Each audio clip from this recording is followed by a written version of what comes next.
नमस्कार,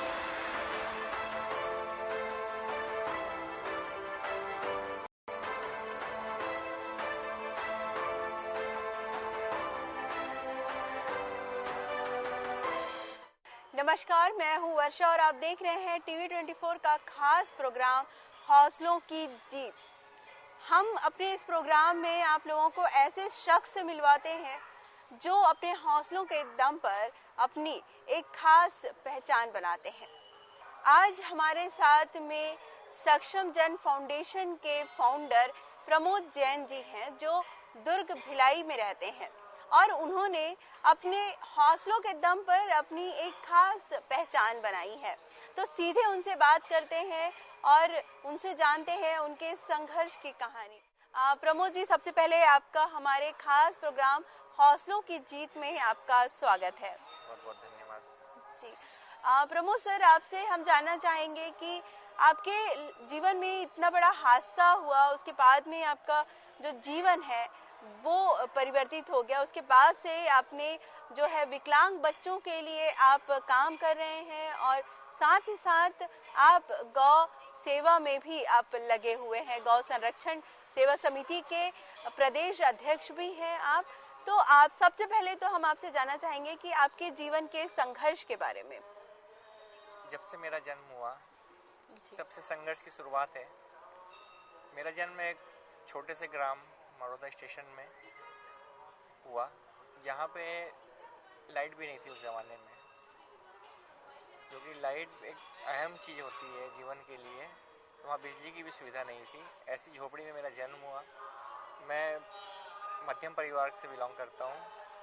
मेरे mummy papa ने काफ़ी संघर्षों के बाद आज जिस मुकाम पे मैं पहुँचा हूँ, पूरे परिवार का सहयोग, मेरे मम्मी पापा, मेरे भाई का सहयोग और हमारे स्टेशन मरोदा वासियों का पूरा सहयोग मिला हमें। और आज भी वो स्टेशन मरोदा आज भी है जहाँ से मेरा जन्म हुआ। मेरी मातृभूमि जो है स्टेशन मरोदा रेलवे फाटक के पास में ही है। तो वहाँ से जन्म से लेके आज तक हम वहाँ से जुड़े हुए हैं और संघर्ष चलता रहा 1994 सरकार एक मरोदा स्टेशन मरोदा टैंक के सरकारी स्कूल में मेरी शिक्षा हुई और उसके बाद संघर्ष और बढ़ता चले गया। जब हम थोड़ा सा स्टैंड होने को हुए तो 1994 में मेरे भाई का एक्सीडेंट हुआ, बड़े भाई का, जिसमें वो नहीं रहे हैं। उसके बाद से संघर्षों की शुरुआत और बढ़ती चली गई हमारी। उसके बाद मुझे एनक्लोजिंग स्पॉन्डिलाइटिस हो गया। फिर भी संघर्ष जारी था, चलता रहा जैसे रहा। उसके बाद सन 2013 में मेरा एक्सीडेंट हुआ। घर के वॉशरूम में गिरने से, चक्कर आके गिरने से मेरी स्पाइनल कॉर्ड इंजरी हो गई, C3 C4 डैमेज हुआ। उस समय जैसे मेरे परिवार पे, माता पिता पे पहाड़ टूट पड़ा कि ऐसे हो गया, अब कैसे करें। डॉक्टरों ने जवाब दे दिया। संघर्ष जारी है, फिर भी संघर्ष चल ही रहा है और मेरे मम्मी पापा ने काफ़ी सहयोग किया मेरा और आज भी कर रहे हैं। करते करते डॉक्टर ने जवाब दिया कि अब ये नहीं बचेगा, जैसा भी है, जो भी है, आप लोगों को जो बातें करनी है आप कर सकते हो। लेकिन ऊपर वाले का आशीर्वाद और जो सेवा कार्य हम बचपन से करते आ रहे थे, भले छोटे छोटे कार्य करते थे, लेकिन लोगों की नज़रों में नहीं था वो चीज़ें करते हुए। फिर 2013 में गिरा, स्पाइनल कॉर्ड इंजरी हुई, हाथ पैर काम करना बंद कर दिया, टोटल बेड रिटर्न आ गया। मैं 40 दिन ICU में था, मैं अपोलो BSR भिलाई में। उसके बाद फिर से नया संघर्ष शुरू, मेरे मम्मी पापा का, मेरा। उसके बाद गिरे बेड पे, 4 लोग मिलके मुझे स्ट्रेचर पे लेके आते थे, वो समय भी मुझे याद है। तो मैं समझ सकता हूँ कि दिव्यांगों को कितनी तकलीफ़ों का सामना करना पड़ता है। करते हुए संघर्ष 2 साल में मुझे कोई फिजियोथेरेपिस्ट लेने को तैयार नहीं था। मैं पूरे भिलाई दुर्ग रायपुर की बात कहूँ तो मैं रिहेब में भी मुझे लेने के लिए तैयार नहीं थे कि इस केस का कुछ नहीं हो सकता। लेकिन इत्फाकन देवस्वरूप मुझे एक डॉक्टर सागर मिले। 2013 में वो आए, इंग्लैंड से पढ़ाई करके जैसे ही आए उन्होंने मुझे, किसी ने उनका परिचय बताया है, डॉक्टर चंद्राकर ने, कि वो आए हैं, उनसे बात करते हैं अगर वो ले लें तो। फिर उन्होंने शुरुआत की फिजियो से मेरी और आज यहाँ तक पहुँचा हूँ। और आज भी फिजियो चल ही रहा है और ट्रीटमेंट जारी है। ये हो गई 2013 की घटना। उसके बाद हो गई 2015 में हम जैसे ही पहुँचे, थोड़ा सा मैं चेयर में बैठने लगा, इसी व्हील चेयर पर मैं बैठने लगा कि नेक सपोर्टेड क्योंकि मुझे लगती है। उसके बाद फिर मैंने अपनी दुकानदारी शुरू की। जो काम हमारा चल रहा था डिस्पोजल आइटम, पूजा सामग्री का, उसमें दुकान में बैठ के स्टाफ के साथ में हाथ पैर तो काम करते नहीं थे, दिमाग काम करता था बस। स्टाफ सामान देता था, मैं हिसाब करता था नज़रों से और उसको बोलता था इतना पैसा ले लो। वैसे काम चलता रहा। उस समय मेरे यहाँ स्टाफ था विनोद, वो करते रहे हम लोग। फिर ऊपर वाले को और भी परीक्षाएं लेनी बाकी थी मेरी। 2015 में हमारा मौरदा फ्लाईओवर बनना शुरू हुआ, रेलवे फाटक वाला जी। उसमें मेरा सब कुछ तबाह हो गया। मेरी दुकानें थी उसमें चले गई, मकान बना हुआ था सब टूट गया। फिर एक नई सिरे से फिर शुरुआत, किराए के मकान में आ गए। उसके बाद करते करते फिर अपना बुजुर्गों का आशीर्वाद, अपने देवताओं का, अपने श्याम जी का, पितरों का, माता पिता का, साथियों का सहयोग पूरा मिलता रहा और फिर अपने काम की शुरुआत की मैंने फिर से। 2015 हो गया, 2016 फिर धीरे से मैंने अपना काम चालू किया। काम करते करते भगवान ने फिर इस लायक बनाया है कि मैं अब कुछ करूं। तो सेवा तो पहले से करते ही आ रहा था, हमने संस्था का निर्माण भी नहीं किया था और सेवा जारी थी हमारी। 5-7 लोग मिलकर करते थे हम लोग और फिर करते हुए फिर आज यहाँ तक पहुँचा हूँ। बिल्कुल। तो आप सुन रहे हैं प्रमोद जैन सर की कहानी, जिन्होंने इतना संघर्ष होने के बावजूद भी आज भी उनके लाइफ में संघर्ष चल ही रहा है। तो ऐसे संघर्ष में आपके परिवार ने आपका कितना सहयोग आपको मिलता है और कितना परिवार आपके साथ में खड़ा रहा? मेरे माता पिता, मेरे मित्र जितने हैं, जब से मैं गिरा हूँ 2013 से, उस समय से सहयोग जारी है। मेरे मम्मी पापा का साथ, मोटिवेशन मेरा मेरे मित्र लोग करते हैं। किसी को बोल देता हूँ कि यार ऐसा हो गया कि अब जीना नहीं चाहता, तो लोग मेरे से मिलना बंद कर देते हैं। ऐसे ही मैंने अपना एक अच्छा दोस्त खोया, बहुत अच्छा दोस्त, क्या भाई, क्या मेरा मतलब सपोर्टर। वो भाई मेरा मतलब डालेश यादव थे, उनको स्पाइन में कैंसर हो गया था, वो ऑपरेट करा लिए, उसके बाद फिर नहीं बच पाए। आज भी दुख होता है। अभी गया था उनके यहाँ प्रोग्राम में, भागवत हुई थी तो उसमें, तो फिर वही आत्मीयता, वही सब कुछ, मम्मी पापा का भी उनका भी आज भी ऐसा लगा कि हाँ भाई है। और मेरे मम्मी पापा का और मेरे साथियों का पूरा सहयोग मिलता है मुझे। कोई भी काम करने जाता हूँ तो मेरे मम्मी पापा बिल्कुल कभी मना नहीं करते किसी भी चीज़ के लिए।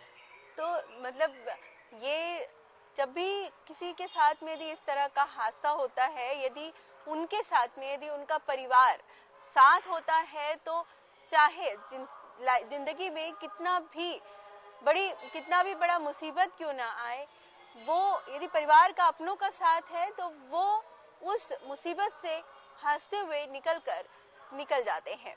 और परिवार का यदि साथ हो तो उसमें, क्योंकि हम उस वक्त जो होता है, उस समय जो परिस्थितियां होती है, हम मानसिक तौर पर खुद झूझ रहे होते हैं, और ऐसे में यदि परिवार और दोस्तों का साथ मिलना बहुत बड़ी बात होती है। अमूमन ऐसा होता है कि जब इस तरह की परिस्थितियां चलती हैं तो इंसान जो है वो अकेलेपन से खासकर जूझता है, और ऐसे में परिवार का साथ और अपनों का साथ की सबसे ज़्यादा केयर और प्यार की ज़रूरत होती है।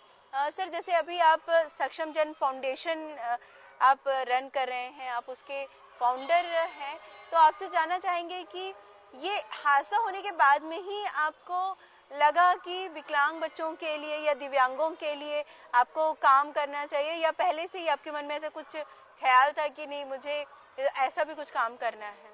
पहले से जब हमारी स्थिति कुछ ठीक होती थी तो दिव्यांगों के लिए सेवा हम पहले भी करते थे, बचपन से देखते आए हैं। मम्मी पापा को करते, दादा दादी को करते, आज भी हमारे दादाजी के नाम से हॉस्पिटल चल रहा है, यहाँ पे होम्यो क्लिनिक चल रहा है न्यू कुर्सी पार संगम चौक में। समता शाखा को हमने दादाजी ने उस ज़माने में दिया था कि चलिए ये, तो उसमें भी आज हॉस्पिटल रन कर रहा है। और हम लोग दिव्यांगों के लिए पहले भी थोड़ा थोड़ा प्रयास करते थे। ये था कि उस समय प्रयासों में कमी रहती थी, अपने काम में ज़्यादा व्यस्त रहते थे। पर लेकिन अब क्या है, मैं अपने काम को 50% काम में देता हूँ, 50% अपनी सेवा कार्य में लगाता हूँ।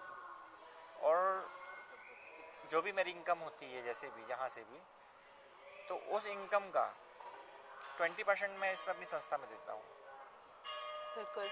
और संस्था को रन करने के लिए हमारे कोषाध्यक्ष भाई अरुण वर्मा जी हैं, हरि सिंह सोलंकी जी हैं, हमारे सचिव महोदय हैं, और भी बहुत लोग हैं हमारी संस्था में। सुमन ठाकुर जी हैं, नीमा बनरिया जी हैं, ये सब जितने हैं, हम लोगों की कमेटी 10-12 लोगों की, जो भी कार्य करते हैं हम लोग 10-12 लोगों में काउंट हो जाता है। वो काउंट करके जिसकी जितनी स्वेच्छा रहती है उतना हम लोग दे देते। कभी कोई हम लोगों में ऐसा भेदभाव नहीं रहता कि वो ज़्यादा दे रहा है तो मैं कम दे रहा हूँ, ऐसा कभी नहीं रहता। और समाज कल्याण विभाग से भी हम लोग, जैसे ट्राइसिकल वगैरह का भी लेना है, कुछ करना है, तो समाज कल्याण विभाग भी हमारा बिल्कुल, मतलब आपको सरकार की तरफ से भी आपके फाउंडेशन को कुछ आर्थिक अनुदान नहीं मिला हमको अभी तक। संस्था को, हमारी संस्था को अभी तक अनुदान नहीं मिला। 4 साल हो गए रन करते हैं हमें। पर लेकिन जैसे किसी दिव्यांग को ट्राइसिकल देना है या किसी बुजुर्ग को देना है, किसी को व्हील चेयर देना है, तो उसमें हमारे कलेक्टर साहिबा जो भी है, या फिर समाज कल्याण विभाग के संचालक, उप संचालक जो भी रहते हैं, पूरा सहयोग करते हैं कि हाँ, ये संस्था सही काम करती है। और हम दिव्यांगों को घर पहुंच उपकरण उपलब्ध कराते हैं। बिल्कुल। तो यदि किसी बच्चे को दुर्ग या भिलाई क्षेत्र के कोई हैं जिन्हें इस तरह की कोई समस्याएं हैं, उन्हें कुछ इंस्ट्रूमेंट की जरूरत हो, तो सर आपसे कैसे वो संपर्क कर सकते हैं? हमारी संस्था से कांटेक्ट कर सकते हैं। फेसबुक पर भी हमारी संस्था का अकाउंट है, नंबर्स हैं, और जगह जगह प्रोग्राम्स होते हैं, सब जगह हमारे नंबर्स हैं सक्षम फाउंडेशन के, उसमें आपको। तो यदि जो भी बच्चे भिलाई या दुर्ग के आसपास में इस तरह की समस्याओं से जूझ रहे हैं, या उन्हें इस तरह के किसी भी मार्गदर्शन की उन्हें ज़रूरत है, या फाइनेंशियल किसी प्रकार की कोई ज़रूरत है, तो वो प्रमोद जैन सर की जो फाउंडेशन है, सक्षम जन फाउंडेशन, वो उनका सोशल मीडिया पे पेज है, वहाँ पर उनके कॉन्टेक्ट नंबर है, वो आप वहाँ पर जा कर के प्रमोद जैन जी से डायरेक्ट संपर्क कर सकते हैं। और आपकी जो भी समस्याएं हैं दिव्यांगता को लेकर के, या कुछ भी यदि प्रश्न है, तो उसे लेकर के आप वहाँ पर उनसे मार्गदर्शन ले सकते हैं। सर आपसे जानना चाहेंगे कि जैसा आपने बताया कि आपको सरकार की तरफ से किसी प्रकार की कोई आर्थिक मदद नहीं है, तो आप जब इतने काम करते हैं, चाहे वो गौ संरक्षण को लेकर के हो या दिव्यांगों को लेकर के हो, तो आप इन सारे खर्चों को किस तरह से मैनेज करते हैं? मैंने बताया ना मैम कि हमारी संस्था में 10-12 लोग हैं हम लोग जी, तो हम लोग सब आपस में काउंट्री कर लेते हैं उसकी। बिल्कुल। तो ये जो संस्था है आपस में कंट्रीब्यूट करते हुए यहाँ पर ये चीजें चलती हैं और दिव्यांगों के लिए जो है वो काम किया जाता है। तो सर आपसे जानना चाहेंगे कि आपके अपकमिंग प्रोजेक्ट क्या है, आप दिव्यांगों को लेकर के आगे आपकी फ्यूचर प्लानिंग क्या क्या है? दिव्यांगों के लिए लेकर मैम हम चाह रहे हैं कि जो सरकार से 500 रुपये पेंशन दी जा रही है अभी दिव्यांगों को, मात्र 500 रुपये में मेरे हिसाब से 5 दिन का खर्चा चलाना मुश्किल है, तो 1 महीने के लिए पेंशन वो बहुत कम है। और मैं क्या चाहता हूँ, पेंशन दी जाए, मैं पेंशन का विरोध नहीं करता, पर मैं चाहता हूँ जो दिव्यांग जिस चीज में माहिर है, मान लो पढ़ाई लिखाई उसकी अच्छी है और वो अच्छा जॉब कर सकता है, कोई कंप्यूटर ही चला सकता है, कोई मान लो कम पढ़ा लिखा है पंचर ही बना सकता है, वो ये हवा ही डाल सकता है। मैं आपको इसका एग्जांपल दूंगा। ये हमारा अमलेश्वर रोड में एक पेट्रोल पंप है, नाम तो शायद नाम याद नहीं आ रहा मुझे। वहाँ पे आप देखिएगा एक दिव्यांग बच्चा है जो हवा भरता है उसमें गाड़ियों में। मैं जब भी जाता हूँ बिल्कुल उस बच्चे से मिल के आता हूँ मैं। और ऐसे कई हैं, कई अच्छी रैंक में भी है। हमारे ये भिलाई नगर निगम में भी अच्छी पोस्ट में हमारे दिव्यांग भाई हैं। और मैं क्या चाह रहा हूँ कि दिव्यांगों के लिए जो आरक्षण है, जैसे लोग जातिवाद आरक्षण करते हैं कि जाति पे आरक्षण होना चाहिए, तो दिव्यांगों को लगभग सही मायने में देखा जाए, जो दिव्यांग है, मान लीजिए आप कहीं जा रहे हैं तो आपको दिव्यांगता प्रमाणित करने के लिए सर्टिफिकेट की जरूरत है। मैं चाहता हूं कि आदमी देख के दिव्यांग प्रमाणिकता हो जाए। एक कार्ड बनता है यूनिक आईडी, वो देख के ही उसकी दिव्यांगता प्रमाणित हो जाए, उसको 10 ऑफिस चक्कर काटने की जरूरत ना पड़े। और रोजगार के विषय में मैं सरकार से चाहूंगा कि जो दिव्यांग जिसकी पढ़ाई जिसके हिसाब से है, उसके हिसाब से उसको नौकरी दे दी जाए और उसकी पेंशन बंद कर दी जाए। बिल्कुल, तो क्योंकि यदि उन्हें पेंशन भी मिलती रहेगी, साथ ही साथ उनके पास सरकारी नौकरी भी है, तो उन्हें उनकी जो पेंशन है वो किसी और गरीब बच्चों के या उन्हें काम आ जाएगी। तो ये बहुत अच्छा आपकी सोच है प्रमोद सर। अब आपसे जानते हैं कि आपके साथ जब ये हादसा हुआ था, उस वक्त लोगों का जो नजरिया था वो कैसा था, और आज जब आप यहाँ पे बैठे हैं, आज इस मुकाम पर अपनी एक अलग पहचान बनाए हैं अपने हौसलों के दम पर, तो तब में और अब में लोगों की सोच में कितना अंतर आप देखते हैं, कितना फर्क आप देख रहे हैं? जमीन आसमान का अंतर है मैम। उस चीज को तो मैं ये कहूंगा ना कि आज मुझे किसी की जरूरत है। जरूरत किस मामले में? फाइनेंशियली नहीं, मुझे किसी व्यक्ति की जरूरत है कि भाई आज मेरे पास आए, उससे मेरे को ये काम कराना है। तो वो व्यक्ति मेरे से दूर हटते थे उस समय, लोकेशन पे होने के बावजूद बोल देते थे कि मैं घर पे नहीं हूँ। और आज उन्हें कोई काम होता है तो आज मुझे कॉल करते हैं कि भैया मुझे ये काम है। तो इससे मुझे बहुत संतुष्टि मिलती है कि आज मैं किसी लायक हूँ। और सब आप लोगों का सहयोग है, जितने लोग हैं मेरे साथ जुड़े हुए, जो भी लोग हैं। मेरे गुरुजी ने सिर्फ एक ही बात सिखाई है मुझे, सबका कल्याण हो। बोले सबका कल्याण हो बोलेगा तो अपना कल्याण अपने आप हो जाने का है। और ये गुरु मंत्र मैंने ले रखा है कि भाई मैं कभी किसी का भला बुरा नहीं चाहता, सबका भला ही, कि सबका भला होगा तो मेरा भला अपने आप हो जाएगा। आप किसी के साथ में, क्योंकि हम जब भी इस तरह का हमारे साथ, किसी भी तरह का हमारे साथ हादसा कभी भी हो सकता है, तो हमें ज़रूरत होती है जब हम उस समय हमें अपनों की ज़रूरत होती है, क्योंकि हम मानसिक तौर पर खुद से लड़ रहे होते हैं।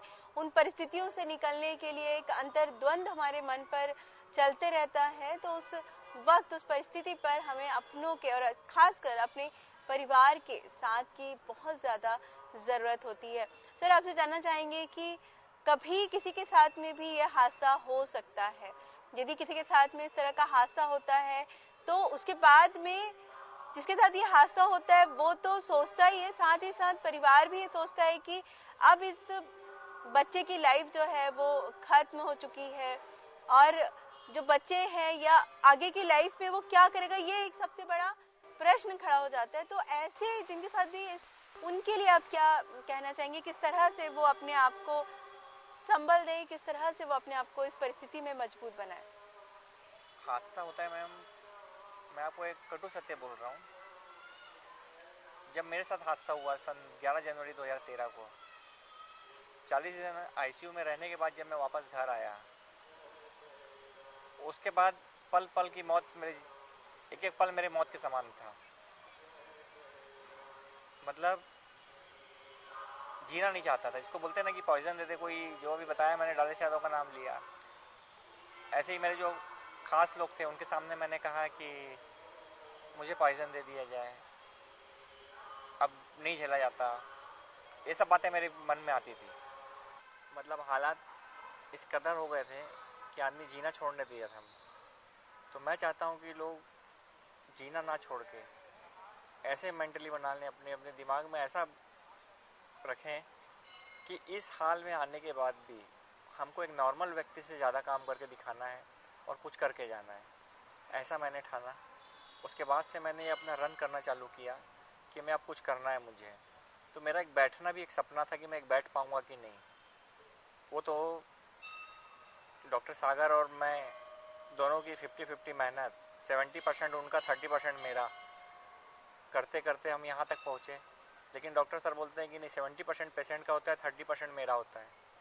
तो हम लोग यहाँ से यहाँ तक पहुँचे हैं। तो इस मतलब मेरी जैसी स्थिति वालों को हारना नहीं चाहिए। मैं यही कहूँगा कि संघर्ष करना चाहिए, और संघर्ष जीतना चाहिए करके, कि लोगों को दिखे कि हम कुछ कर रहे हैं और वो फिर अपने आप सामने रिजल्ट आएगा आपको। जी सर, जैसे अभी हम डिस्कस कर रहे थे कि जैसा आपने बताया कि कुछ विकलांग ऐसे हैं कि जिनका हाथ थोड़ा सा टेढ़ा है, फिर भी वो दिव्यांगता सर्टिफिकेट बनवा करके जो है वो सरकारी नौकरी मिल जा रही। तो आप फर्जीवाड़े की कुछ बात कर रहे थे, तो उसके बारे में आप थोड़ा सा विस्तार से जानना चाहेंगे कि किस तरह का फर्जीवाड़े की बात हो सकती है और होती है। अभी हमने हमारे छत्तीसगढ़ के समस्त दिव्यांग साथियों ने मिलकर मुंगेली से पद यात्रा आरंभ की। मुंगेली बिलासपुर होते हुए रायपुर आए, खाली इसीलिए कि जो फर्जी दिव्यांग बनकर नौकरी कर रहे हैं उनको नौकरी से बर्खास्त किया जाए, उन पर उचित कार्रवाई की जाए। और हमारे उसमें अब दिव्यांग साथी काफ़ी बड़ी तादाद में थे, संपूर्ण छत्तीसगढ़ के दिव्यांग साथियों ने साथ दिया और उस पर कार्रवाई भी चालू हुई। और मैं चाहूँगा कि ये कार्रवाई आगे भी जारी रहे, निरंतर जारी रहे और दिव्यांगों के साथ कभी भी ऐसा फर्जीवाड़ा ना हो और जो डॉक्टर दोषी हैं उन पर भी कार्रवाई की जाए। और जो उचित दिव्यांग हैं, और दिव्यांग तो देखने से समझ में आ जाता है कि दिव्यांग क्या है। आदमी शरीर से दिव्यांग होता है, मानसिकता उसकी नॉर्मल व्यक्ति जैसी रहती है। इसीलिए मैं चाहूँगा कि पुनः कि इसकी पुनरावृत्ति ना हो और जो लोग अभी नौकरी कर भी रहे हैं उनको भी हटाया जाए और उन पर उचित कार्रवाई की जाए। बिल्कुल। तो प्रमोद सर, आपने इतनी अच्छी बातें बताई कि फर्जीवाड़ा तो हर जगह होता है, बट विकलांगता या दिव्यांगों के साथ में भी इस तरह का कोई फर्जीवाड़ा हो सकता है, ये तो शायद ही किसी ने सोचा होगा। ये थे प्रमोद सर, जिनसे हम आज बात कर रहे थे, उनके संघर्ष की कहानी हम जान रहे थे। तो प्रमोद सर, आप अपना इतना कीमती वक्त निकालकर आपने हमारे इस खास प्रोग्राम में इंटरव्यू दिया, उसके लिए आपका बहुत बहुत धन्यवाद। आपको भी बहुत बहुत धन्यवाद कि आपने मुझे चुना इसके लिए। जी, इसलिए बहुत बहुत आपके चैनल का, संपूर्ण जनता का और संपूर्ण साथियों का जो मेरे साथ हैं और जो मेरे सहयोगी हैं, उन सब का बहुत बहुत धन्यवाद। अभी आप सुन रहे थे प्रमोद जैन जी को, जो सक्षम जन फाउंडेशन के फाउंडर हैं और गौ रक्षा समिति के प्रदेश छत्तीसगढ़ प्रदेश अध्यक्ष हैं। उनकी लाइफ में एक हादसा हुआ जिसके बाद उनकी पूरी जिंदगी ही बदल गई और आज वो दिव्यांगों के लिए काम कर रहे हैं। और क्योंकि वो खुद एक दिव्यांग हैं और उन्होंने अपनी लाइफ से जाना कि किस तरह से दिव्यांगों को जीवन में किस तरह से परिस्थितियों का सामना करना पड़ता है, कठिनाइयों का सामना करना पड़ता है, उनका पूरा जीवन संघर्षों से भरा होता है। तो ऐसे लोगों से वो कहना चाह रहे थे कि उस समय उनके परिवार, जो ऐसे दिव्यांग लोग होते हैं, उन्हें उनके परिवार की, अपनों की ज़रूरत होती है। तो हम इस प्रोग्राम के माध्यम से आप लोगों से यही कहना चाहेंगे कि जो भी इस तरह के लोग होते हैं, दिव्यांग होते हैं, उन्हें अपनेपन की बहुत ज़्यादा ज़रूरत होती है, क्योंकि वो खुद अपने जीवन को लेकर के संघर्ष करते रहते हैं। तो अगली बार ऐसे ही एक खास शख्स से आपको मैं मिलवाऊंगी। तब तक के लिए आप बने रहिए TV24 के साथ। नमस्कार।